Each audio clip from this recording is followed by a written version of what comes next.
Yes. We got lenses, y'all. Because I took a lot of heat from part of our team.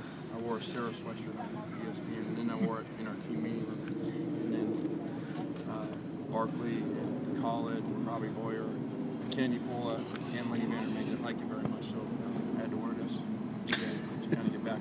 Hey, before we start, on Saturday, really unique opportunity for USC fans and UCLA fans to come together for a great cause. We'll have bins outside the Coliseum at all the entrances to bring unwrapped toys. All those toys will go to city kids as we get closer to Christmas time. So please support that cause. Obviously a great cause to support for both USC and UCLA fans to come together Saturday. Injury report, a lot of them. Dejon Harris was limited. Christian Tupou was limited. Drew McAllister was limited. Deion Bailey, Lamar Dawson, and Hayes Pollard were limited.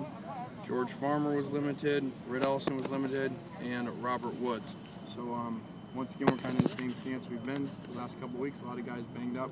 A lot of guys on defense especially. I think kind of, you know, an example of the toll of that game that took on us up there on the turf and all the plays and the style of the game. So we'll get guys back. We still practice very hard, as we'll do tomorrow in full pads again.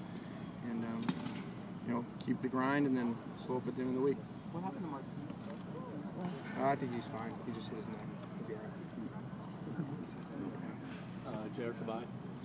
J.R. Tavai hurt his ankle down there, but we don't think it'll be something serious. Ricky Heisel said yesterday that it feels like the gap has closed between USC and UCLA.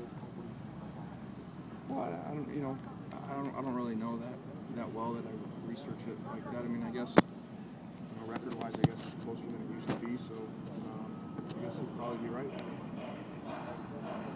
going to focus more on playing your seniors this year or this game? No, you know, we got to play the guys just like we always do. You know, play the guys to win, and you know, make sure everybody's treating this just like another game, and we don't do anything different. I think a lot of this team's success has been because of the players doing a phenomenal job of not treating games like bowl games or getting too emotional. I think that's really telling if you look at the first quarter of games, especially our bigger games.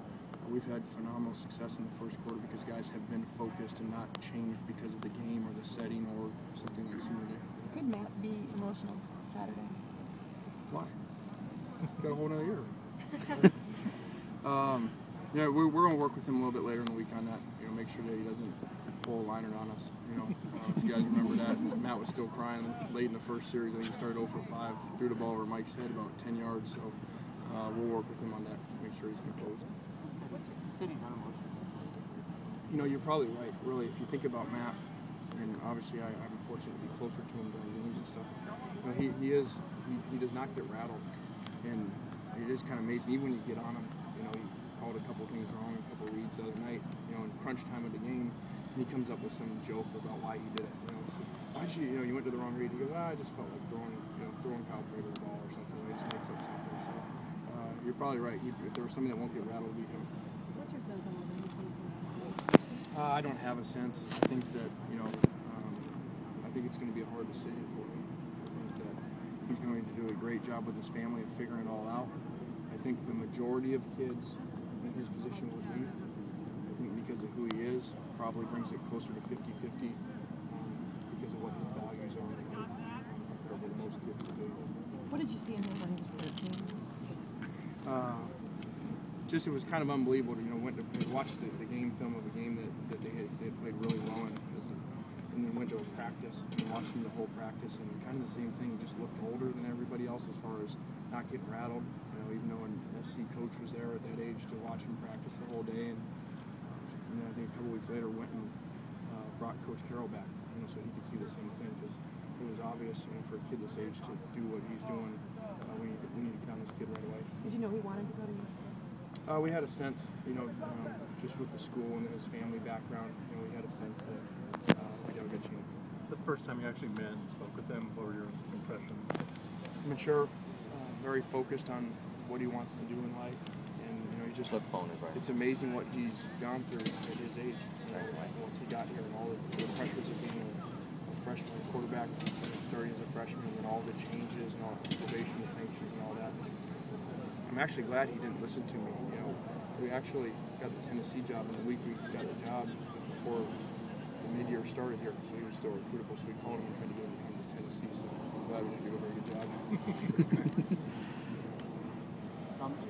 mentioned how defense may have gassed it.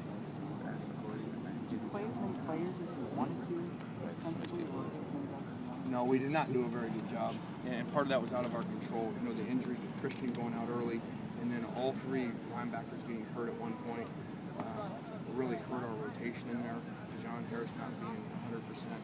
So we were, you know, we already went in without, we got no backup corners, so we can't rotate them at all. And so it just was, we were in, two things happened. One, we weren't very deep once the game started with injuries, and so we couldn't really do it. And then when we could a little bit more, we got a little bit scared to do it. And that happens sometimes in those games. You know, you get up, you're thinking, okay, if we just stop one or two more times and see our guys in there. Unfortunately, for 2 years in a row, we've not done a good enough job doing that. Just like almost a year ago this weekend, you know, we said we got to go out, make sure this never happens again. For UCLA, make sure this never happens again. The season like last year, and we went out and fixed that roster. Now we got to go do it again to make sure that next time when we play Oregon, we're deep enough at all our spots to do it. Otherwise, we almost lose the game like we did. You can't play those guys. You can't play those guys and have Hayes Ballard play 79 plays. You just can't do it. In both corners. You get a jump on recruiting? Yeah. I mean, you got all this time. Yeah, we do. Probably the only good thing about not going to a bowl game, and it really helped us last year too. You know, from that day, you know, I remember in the Rose Bowl, you know, after the UCLA game, saying, you know, our job is to make sure starting tonight, we're putting guys on planes and buses and trains and everything to make sure this never happens again. And so we can see how much that paid off, you know, already with the Marquise Lee stories and a bunch of other ones about how much they've impacted our roster. This year, now we got to go do it again. Given how young the team is there any one position group that'll be especially hurt by not having the extra couple weeks of bowl practice? I mean, as far as for the future? Yeah. Oh, I don't know. I think that's something, you know, it's 15 practices and you calm down there at the end. So I don't know that, you know, that helps you. You know, I think it's a little bit overrated. You still have all this playing ball. So, you know, we'll be fine. You know, we just got to go and add to this roster and get some midyears to come in here to play and create more competition this spring. What is the biggest impact on this? It's kind of a no-win question. You know, probably, I think it's safe to say Red Ellison because of what he does on special teams, what he does at tight end and fullback, and who he is as a leader. So I think that's hard to replace, much like what Christian does on defense. They're very similar, but because of the special teams aspect, Brett's even more valuable. All right, thanks.